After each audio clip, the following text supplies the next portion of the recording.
오늘 본 말씀을 통해서 마음의 선한 상태,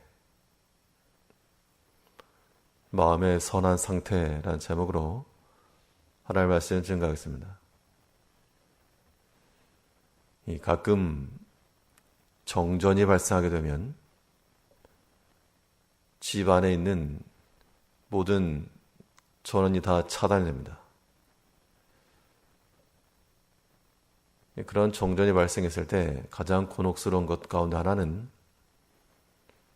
캄캄한 것도 있지만 그거야 가만히 있으면 되고, 제일 문제가 냉장고입니다. 냉장실에 있는 것들 그건 좀 괜찮은데, 냉동실에 있는 것들은 그 낮은 온도의 상태가 유지가 돼야지만 신선함을 지키겠는데, 그 상태를 유지하지 못하면 음식이 상할 수도 있고, 오래 그렇게 되면 낮은 온도의 상태를 유지할 때 음식이 보존될 수 있는 것 같이 우리 성도들의 삶에 있어서 때로 우리가 마치 이 정전이 된 것 같은 그런 상황을 만날 수가 있습니다. 캄캄하고 보이지도 않고 낙심이 되고, 그럴 때 우리 마음이 완전 세상화되거나 녹아져 버리거나 그렇게 해서 한답니다.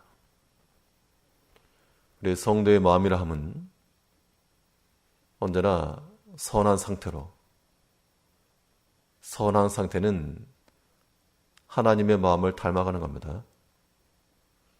그래야지만 마치 냉동고 속에 음식이 신선하게 보존되는 것 같이 우리의 마음이 하나님을 닮은 그러한 선한 상태가 되어야 우리 영혼이 제대로 살 수 있는 겁니다. 그러면 이 마음의 선한 상태라고 하는 것 어떻게 지켜나갈 것인가? 오늘 본 말씀을 통해 살펴보시면, 먼저는 악에 대한 부동입니다. 악한 일들이 우리 앞에 있을 때 그것에 동의하지 않고 수용하지 않고 그것의 변호자가 되지 않고 도리어 악한 생각을 물리치며 악한 마음을 거절해내는 것, 이것이 우리 마음을 하나님 닮은 선한 상태로 만드는 것이요, 우리 영혼이 안전하게 거하는 길입니다. 그런데 반대로 악한 자들은 그렇게 하지 않는다 그랬습니다. 5절을 보시면 악인을 두어하는 것과 재판할 때 의인을 억울하게 하는 것이 선하지 아니하니라. 무엇이 선하냐 악하냐 그 분별만을 말하는 게 아니고요, 선한 마음의 상태를 유지해야 됩니다. 이 악한 자는 악인을 두어하는 거, 그거 선하지 못하다. 악한 것에 대한 인정과 그것을 내가 대변해주는, 그에 대한 동의를 하는 그러한 마음 상태가 이미 선한 상태에 잃어버린 겁니다. 어떤 사람이 악한 일에 대해서 동의를 한다. 그 말인즉슨 그 사람의 마음이 그러하다는 겁니다. 사람이 동병상련이란 말이 있어서 내가 그러한 처지에 있게 되면 같은 처지에 있는 사람을 옹호하게 되어 있습니다. 죄 지을 수도 있지 죄를 범할 수도 있지 연보 안 할 수도 있지 그런 것들에 대한 동의가 되는 거,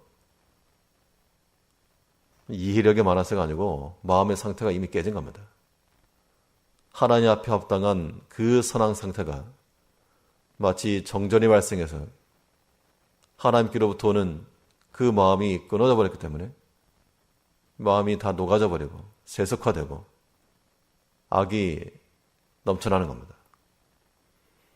우리 믿음의 성도들은 이 악한 일에 대해서는 거절하고, 물론 이 사람을 미워하고 핍박하는 그런 게 아니고 악한 것에 대한 거절인 겁니다.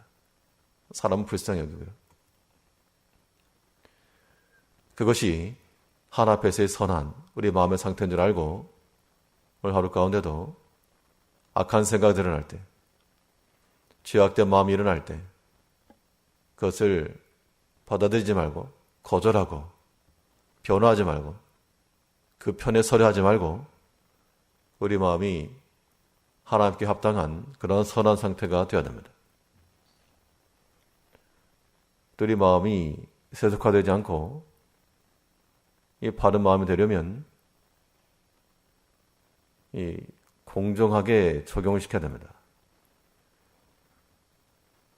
하나님의 말씀이 우리 안에서 항상 적용이 되어서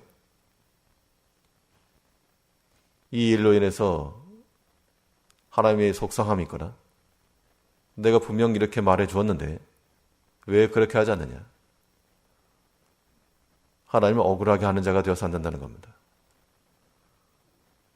우리가 보통 억울함을 느낄 때 어떤 상황입니까? 내가 분명히 말하였고 내가 분명히 행하였으나 그를 곡해해서 말하거나 일이 이루어질 때 그때 억울한 거죠.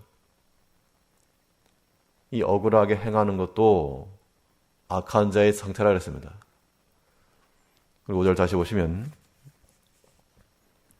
악인을 두어하는 것과 재판할 때 의인을 억울하게 하는 것이 선하지 아니하니라.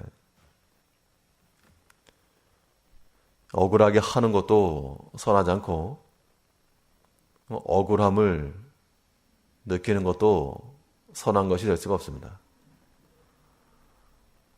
우리 보통 억울함 당한 것만 생각합니다. 참 억울하다. 억울함을 느끼는 것도 이거 이미 마음이 정전된 겁니다. 우리가 하나 앞에서 바로 껴있으면 예수님께서도 얼마나 많은 그런 일을 당하셨으며 그래서 그것 때문에 주의를 놓지 않으셨고 원수를 갚지 않으셨고 속상하다고 싸우지 않으셨습니다. 우리 억울함을 느끼는 것도 경계를 해야 되고 그럴 때마다 우리는 어떻게 하셔야 되는가 하면 저 모습이 내 모습이라고 하는 것을 깨달으셔야 됩니다. 나만 억울한 거죠. 내가 남을 억울하게 한 것은 조금도 생각하지 못한 채 자기 억울한 것만 생각한다는 겁니다. 그것도 선하지 않다. 우리가 하나님께 대해서 얼마나 억울하게 되렸으면 하나님의 그 선하신 말씀과 그 은총을 우리가 거절해버리고 그 약속을 외면하고 하나님 억울하게 한 거죠. 우리가 어떠한 믿음의 형제들에 대해서 얼마나 억울하게 하였는가. 그것을 알아야 우리 마음이 선한 상태로 돌아가는 겁니다. 맨날 억울함 당했다고만 여기지 마시고 내가 저러한 자가 되었겠다. 그것을 깨달을 때 우리의 신앙이 깊어지는 것이고 우리 마음이 그만큼 넓어지는 겁니다. 오늘 하루 동안에 정전이 돼서 냉동실에 있는 것들이 다 녹아서 못 쓰게 되는 그런 상태가 되지 아니하도록 우리 마음이 하나님의 마음을 닮은 그런 선한 상태가 되어서 모든 악한 생각들 물리치고 죄악된 마음 동의하지 않고 또 우리가 억울하다 느끼는 것도 이 믿음 아니니까 주를 생각하는 마음으로 이겨내시고 또 우리가 남을 억울하게 하게 되지 않았는가 그런 것들을 항상 반면 교사로 삼아서 자기 자신을 살필 줄 아는 성도님들 되시길 바라겠습니다. 기도하겠습니다.